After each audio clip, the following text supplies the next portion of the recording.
5 storylines to watch out for in the NBA this season, 2021-2022 season.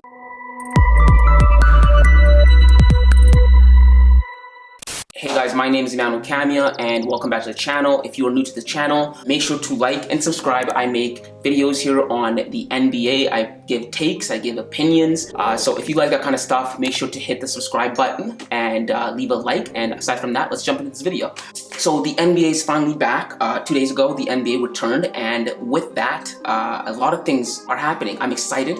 I'm excited for the season because new storylines are going to happen. A lot of old injured players are going to be back to full strength. Rosters are going to be at full strength. And so with that being said, I'm really excited and I wanted to make a video on 5 storylines I think I will be most interested in and that will be most interesting and stories that you should watch out for. Don't miss these stories. Now I'm going to name these 5 stories. They're not really in order. It's not like one supersedes the other. It's just stories that I find intriguing, stories that will impact the course of the season, or stories I'm just personally invested in, you know?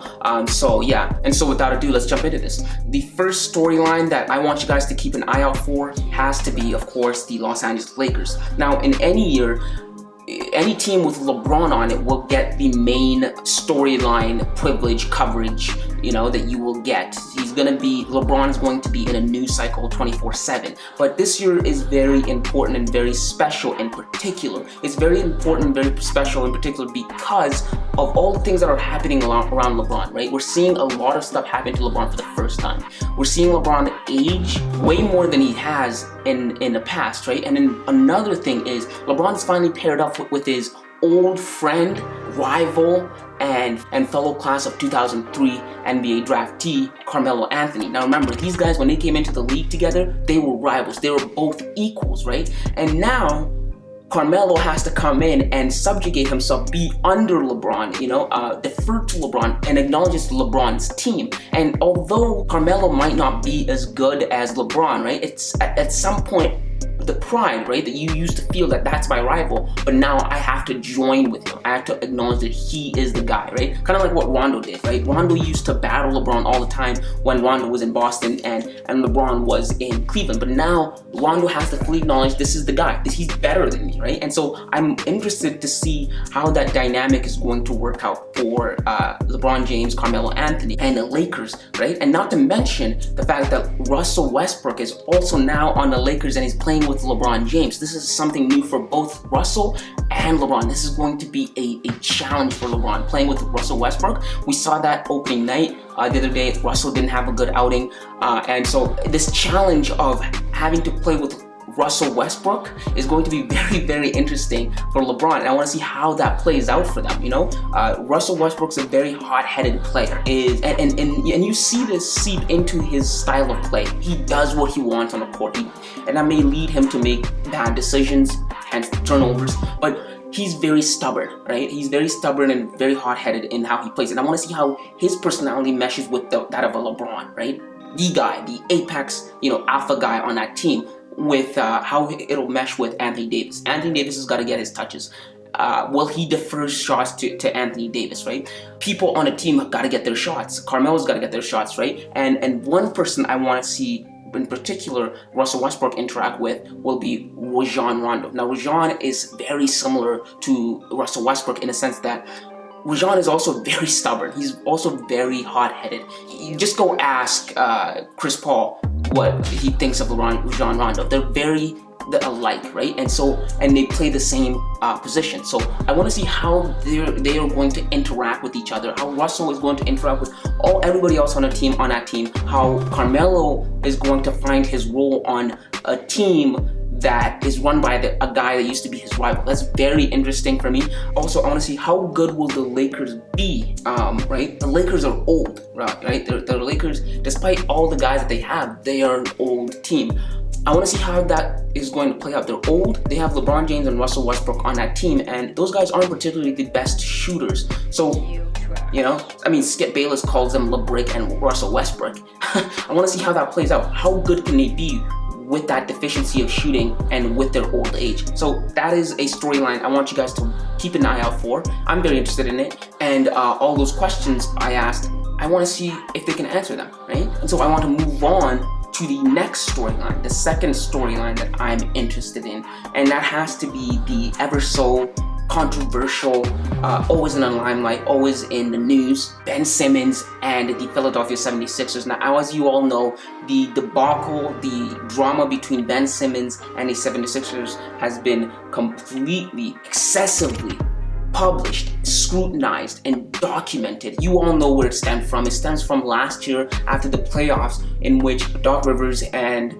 Joel Embiid both threw Ben Simmons under the bus for his lackluster play in the playoffs, and he felt some type of way about that. Not some type of way. He felt very, very slighted about that, and he's a very prideful person, and so he's been carrying that out ever since. He has stopped playing. He held out with the 76ers. He didn't come to preseason, didn't play preseason. He was fined $1.4 million by the 76ers for all the games he missed in preseason, all the practices that he missed, right? And even more recently, he was kicked out of practice by Doc Rivers for just not participating in practice. Doc asked him to get into a drill. He said no. Doc said, get out. You don't want to be here, kick rocks. He took the ball, left. It is that bad, people. And something like that, it has my eyes glued to a screen, right? This is must-see internet stuff. and so I'm very interested in that storyline. I want to see how that plays out. Will they trade Ben Simmons, or will he sabotage the 76ers season?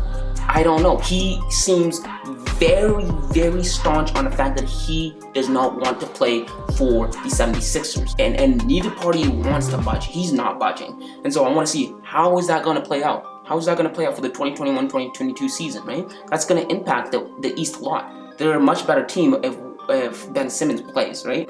And those questions are we're just going to have to wait to see. All right, and which is going to lead me to my next controversial personality and favorite lunatic of the NBA, favorite clown of the NBA, Kyrie Irving. Kyrie Irving, as you all know, like Ben Simmons, has been nothing short of a headache for his team. As you all know, Kyrie Irving has refused to get vaccinated, and his vaccination status has him in hot waters, not even with the Brooklyn Nets, not with the NBA, but with the state of New York. It's literally the state of New York that's mandating him to get this vaccine or he doesn't play. But people think it's, oh, the NBA is doing this. No. It's the state of New York, right? And the Nets are taking the stance of the state of New York because they're saying, right, you're gonna miss half these games. We don't want you to come in and out of these games, right? And mess up our whole rotation. So you're just not gonna play. We're not gonna pay you for the games that you missed because you're not vaccinated, but we're gonna pay you for the games that you missed that we are telling you not to play. And that's the situation with Kyrie Irving right now.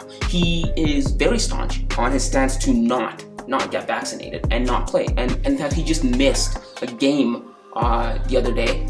He missed a bunch of practices. He missed the season opener against the Milwaukee Bucks 2 days ago, a game in which the Nets were completely and utterly blown out. They looked lifeless, and a game in which they really needed Kyrie Irving. And it goes to show you, he's already having an impact on the Brooklyn Nets, on their season, right?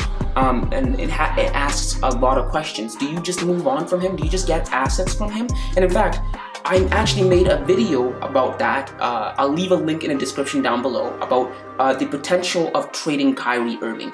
If you were to trade Kyrie Irving, where would he go? What could you get back from him? I'll leave a link in the description below, guys, and I very strongly urge that you go check that video out. You will love it. And guys, if you are enjoying the video, just want to make sure you guys show some love, right? Hit the subscribe button, leave a like. It's much appreciated. I really appreciate it. I want to grow this community. I want to grow this channel. To me, I view this channel as much as mine is yours, you know? So if you like that and if you want to show some love, leave a like, leave a comment, bro. And so moving on from Kyrie Irving, the next storyline that I want you guys to keep an eye out for, the next story or team that I want you guys to keep an eye out for, that's going to be very interesting, that may take people for surprise, but I'm gonna call it right now. Mark it down. Mark your calendar down. The Golden State Warriors. I think the Golden State Warriors to me are very interesting and a very interesting team to watch out for, because they are personally my dark horse to win a championship, right? Like, you have teams like Phoenix, Los Angeles, Milwaukee, Brooklyn, and the Philadelphia 76ers, but people are sleeping on just how good the Golden State Warriors are. Like, this team is actually really, really good. As you can see, last year we saw Steph Curry take the league to the cleaners. He cooked everybody last year. He was in the running for MVP, right?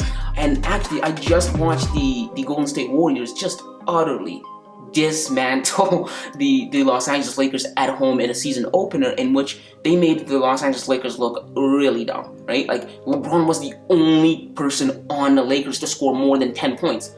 He was the only person to score more than double-digit points. That just goes to show you how good their defense is. That goes to show you how good their defense is, and then also their offense is really good, right? And they're doing all of this without Klay Thompson, right? Like, they almost knocked out the Lakers last year without Klay Thompson. Dismantled them in the season opener without Klay Thompson.